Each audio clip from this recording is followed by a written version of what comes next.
वाटलं. वाटलं मला पण फनी वाटलं की एवढा मोठं काम करणारा माणूस आणि त्याचं नाव फालतू. छान. आणि 84. राधा, तू विलीना मॅडम सारखं काय करणार ग आयुष्यात? एखादं तरी उचललं का, की अशा या मॅडमनी केलं आणि मला ते करायला आवडेल? असं काय तुला आवडेल मॅडम सारखं करायला? जसं उदाहरणार्थ, मला फिरायला आवडेल, मॅडम कशा फिरल्या, हो. किंवा मग निरीक्षण करायला. असं तुला काय आवडेल त्यांचं? एवढं तू ऐकलं 1.5 तास, त्यातलं तुला काय आवडेल करायला मोठं झालं की अजून? म्हणजे अभयारण्यांना व्हिजिट करायचं आणि तिथलं निरीक्षण करायचं आवडेल. छान. मग हे मोटिवेशन मिळतं की नाही? खूप सुंदर. आणि निसर्गाच्या फुलपाखरू. जवळ जायचं. मॅडम, राधा आपली गुरुकुल मध्ये शिकते बरं का. संस्कृत खूप छान विषय आहे तिचा, आवडता. राधा, तुझ्या शाळेबद्दल सांग थोडस. हो. मी आता बँगलोरमध्ये असते बर. आणि इथं बँगलोरमध्ये हे एक शाळा आहे, अरुंधती गुरुकुलम नावाची. बर. तिथं नॉर्मल सब्जेक्ट्स पण शिकवले जातात आणि तिथे मेन फोकस म्हणजे आपली संस्कृती आणि संस्कृत याच्यावर आहे. बर बर बर मस्त. छान. आणि सायन्स आणि मॅथ्स त्याचे थोडं हायर क्लासेस मध्ये गेल्यानंतर ओके. नॉर्मल सायन्स मॅथ्स पण शिकवतात आणि भारतीय शास्त्रांमध्ये काय सूत्र लिहिले ते पण शिकवतात. मग माझी आता तुला एक रिक्वेस्ट आहे अशी की मी मंगल मॅडमना माझा फोन नंबर दिलाय, तर तो फोन नंबर तू घे मॅडमच्याकडनं आणि मला त्याच्यावरती तुझा फीडबॅक दे की तू कुठनं हे म्हणजे तू कुठून बँगलोरवरनं तू हे सगळं करतेस की नाही. हो. तर एक 5-10 वाक्य लिही आणि त्याच्या खाली तुझं नाव लिही आणि तुला माझं लेक्चर कसं वाटलं तेवढं लिहून तुम्हाला फीडबॅक दे. काय काय पॉइंट कव्हर केले? पल्लवी मॅडम, तुम्हाला म्हणजे बोलायचंय? तुझं हातवर दिसतोय. तुझं पल्लवी मला मॅडम, ऐकायला हो आणि मॅडम. वाचायला हा. आवडेल. कळलं का? मी तू सांगते दिलेलं विलीना माझ्या मॅडम, मी ऐकायला सांगते, आवडेल. आपल्याकडे ती पद्धत आहे. फीडबॅकची पद्धत आहे आपल्याकडे. मी हो सांगते ना तिला मग पाठवायला. हा. खूप छान बोलली पण तिने छान केलं सगळं. हो, तिने सगळं शिबिरच खूप मुलांनी केले, पण आता नाही येते. जरा बोलवा की हं. थोडस अर्चना मॅडम. पल्लवी मॅडम बोला, काय बोलायचंय तुम्हाला? हा. हा, मला विलीना मॅडमना हे विचारायचं होतं की त्यांनी धान्य ह्याच्यात ठेवायला सांगितलं गॅलरीमध्ये, पण हो. कबूतर येतात म्हणजे पारवे येतात, तर हा. ते हार्मफुल असतात असं ऐकलेलं आहे. हो तर हो मग हो काय करायचं त्याच्यासाठी? सांगते ना आता माझ्याकडे तुम्हाला मी हे नेऊन दाखवते. एकच मिनिट हा. तुम्हाला निरीक्षणात काय काय दिसते तेवढं मला सांगा. हे का इथे ही एक याची जाळी आहे. हा, पत्र्याची म्हणजे काय म्हणायचं मेटलची. आणि त्याच्या पुढे एक हम्म. चौकोनी जाळी आहे बघा कॉटनची. हा, तर हम्म. हा. त्यामुळे कबूतर आत येत नाही आणि जेवढे पाहिजे तेच पक्षी येतात म्हणजे ते पण मुनिया तू रेडी येतात. राहा बरं का आता दाखवायला आम्ही. हा. हा, मुनिया येतात नंतर ते आत्ता सांगितलं ना खारुताई आली ती आज माझ्याकडे. ते खारुताई हम्म. पण हम्म. जातीये माझ्याकडे. मग आता निसर्गमय होऊन गेलो ना आपण, एक लावलं पण त्या हम्म. पक्ष्यांसाठी मला मात्र हा खर्च करावा लागला.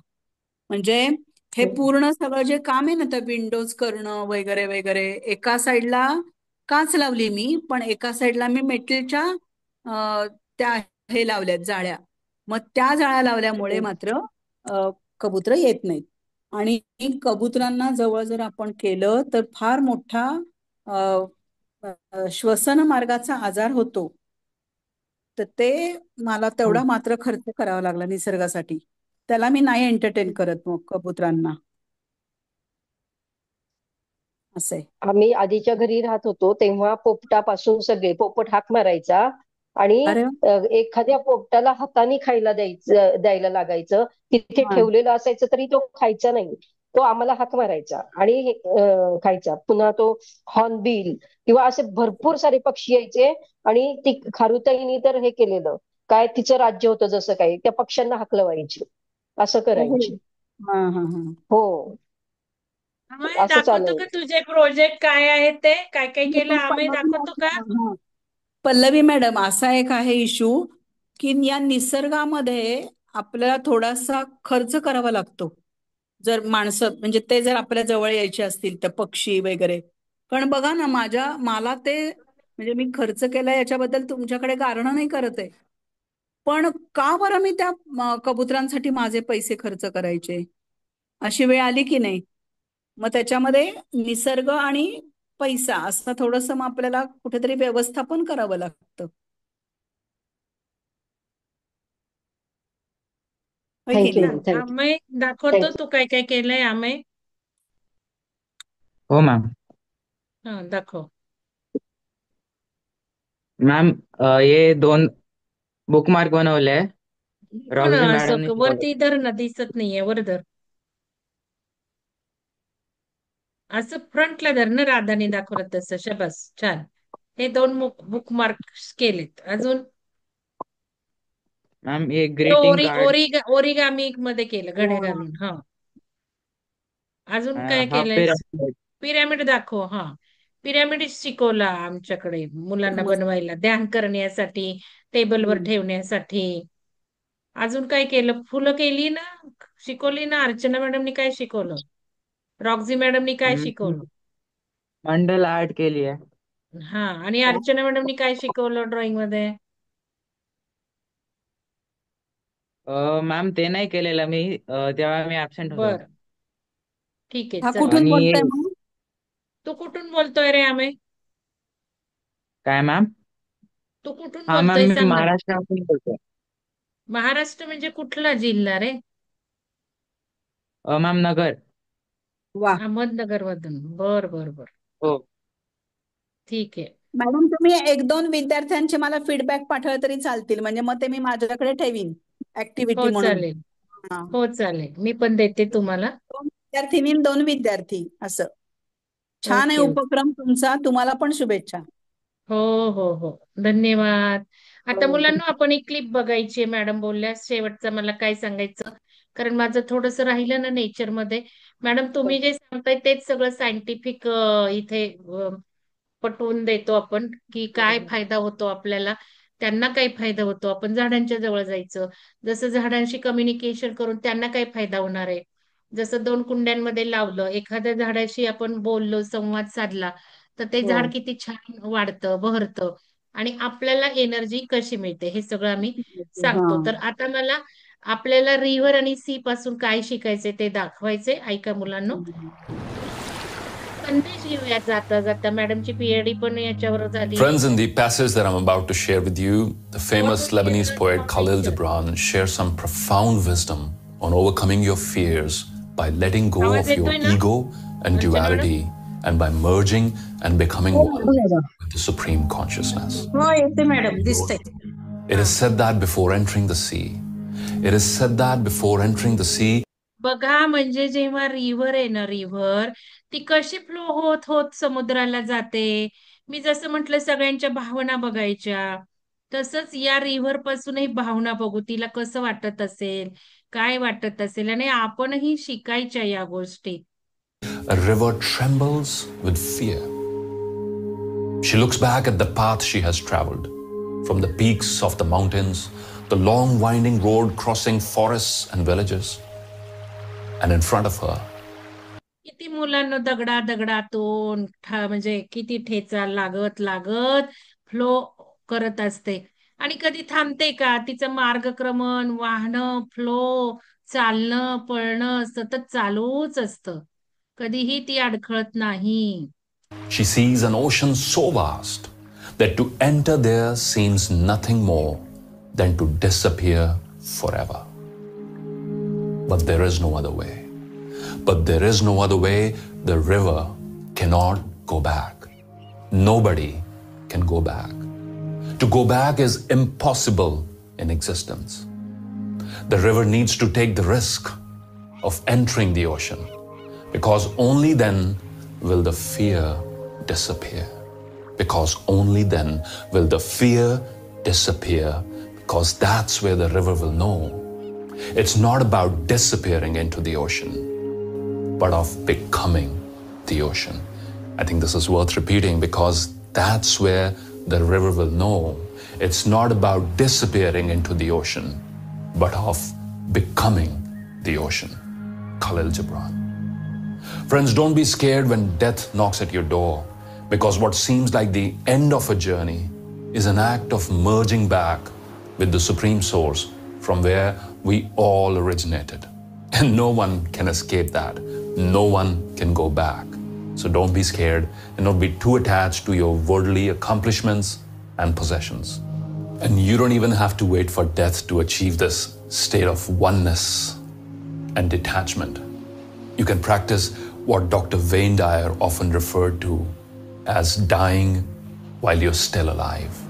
Dying while you're still alive. Practicing detachment and merging your identity and your ego with the Supreme Source. बघा मुलांनो, किती सुंदर संदेश आहे. डॉक्टर वाईने वाचायला घ्या. जसं मॅडमनी सांगितलं ना, तसं डॉक्टर वाईनेंचे खूप सुंदर काही काही कोट्स आहेत आणि मला नेहमीच ते मोटिवेट करतात. तर तुम्हाला मला हेच सांगायचंय, हा फीडबॅक मॅडम आपण असा घेतच असतो. सकाळी एक कार्यक्रम घेतला, त्याचा बघा फीडबॅक लोकांनी भरायला सुरुवातच केली आहे. तर अशा प्रकारे आम्ही असा फीडबॅक घेतो कार्यक्रमामुळे. काय तुम्हाला कळलं, काय जीवनात तुम्हाला शिकायला मिळालं, तुम्हाला कुठले तंत्र आवडले, बरं काय अनुभव आले, बरं दैनंदिन जीवनात विचारसरणीत कोणते बदल झाले, किती भाग उपयोगी जीवनात वाटतो, 10 पैकी किती मार्क्स द्याल, महत्वाचं काय शिकण्यास मिळालं. तर हे सगळं या गोष्टींना महत्व देतो. तर मुलांनो, मॅडमना तुम्ही जरूर द्यायचं आहे. काही 2-3 ओळी लिहून द्या मॅडमना त्यांच्या आजच्या सेशनबद्दल खास करून. तर खूप खूप धन्यवाद सगळ्यांना. Archana thank you madam so much. तुम्हाला धन्यवाद, सगळे उपस्थित राहिले त्यांना धन्यवाद आणि मुलांना तुम्हालाही धन्यवाद. आता जे काही तुम्ही सॅटर्डे संडेला करणार तो फीडबॅक ग्रुपवर टाका. मॅडमच्या सेशन बद्दल काय वाटलं, काय घेतलं तुम्ही संदेश, जसं मी राधाला विचारलं तसं 1-2-3 ओळी लिहून पाठवून द्या ग्रुपवर. मग मी मॅडम अर्चना मॅडमना पाठवते. ठीक आहे. चला, येस, थँक्यू खूप सो खूप मच. धन्यवाद थँक्यू. मॅडम. भेटू आपण खूप लवकरच. धन्यवाद. खूप खूप धन्यवाद मॅडम, खूप खूप धन्यवाद. मॅम, हा बोल, धन्यवाद. तुला काही विचारायचंय का? हो विलिना मॅम, तुम्ही ते स्टार्टिंगला ते मध्य प्रदेशची एक जात म्हटली, ते वाघांना हे पकडतात, तर त्या जातीचं नाव सांगाल? बहेलिया. वाघांची शिकार करणार. बहेलिया. बहेलिया. बहेलिया. ठीक आहे, धन्यवाद. आणि मग फॉरेस्ट डिपार्टमेंटनी काय केलं की त्या लोकांना पकडलं, पण त्यांनी सांगितलं की आम्ही तुम्हाला हे अर्थार्जनाचं साधन उत्पन्न करून देतो की तुम्ही फॉरेस्ट प्रॉडक्ट्स गोळा करा, तुम्ही अमुक करा तमुक करा, पण ते ऐकतच नाहीत. म्हणजे ते लॉच्या समोर त्यांना आल्यानंतर त्यांना जे काही शिक्षा व्हायला पाहिजेत ना, तर ते शिक्षाच भोगतात. ते दुसरं अर्थार्जन साधनच घेत नाहीत. म्हणजे त्यांच्या पिढीजात उद्योग आहे त्यांचा हा व्यवसाय.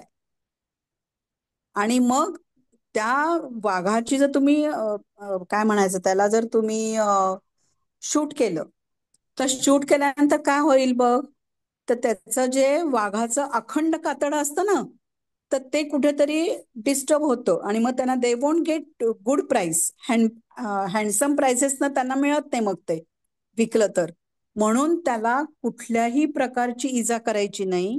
त्याला फक्त ते बेडीसारखं फक्त पायात घातलं की त्याच्यात काहीतरी ट्रँक्विलायझर्स वगैरे टाकलं जातं आणि within 10 minutes they dispose of the entire body of that animal. आणि whatever things they get न, दे इमिजिएट सेल आणि त्याचा ते पैसा करतात उदरनिर्वाहासाठी. So all these things are related to animals. हे आम्हाला तिथं गेल्याशिवाय कशी माहिती मिळाली असती सांग बरं. So when I myself and my daughter we stayed in that forest, मेळघाटचं जे फॉरेस्ट आहे ना, तर तिथे राहिलेलो आणि आम्हाला बंगले दिले होते राहायला.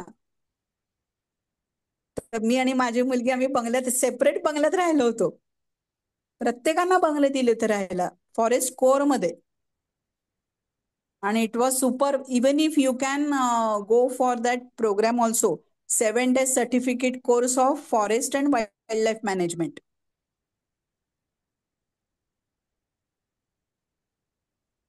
धन्यवाद. ऑल द बेस्ट मॅडम तुम्हाला वायवासाठी.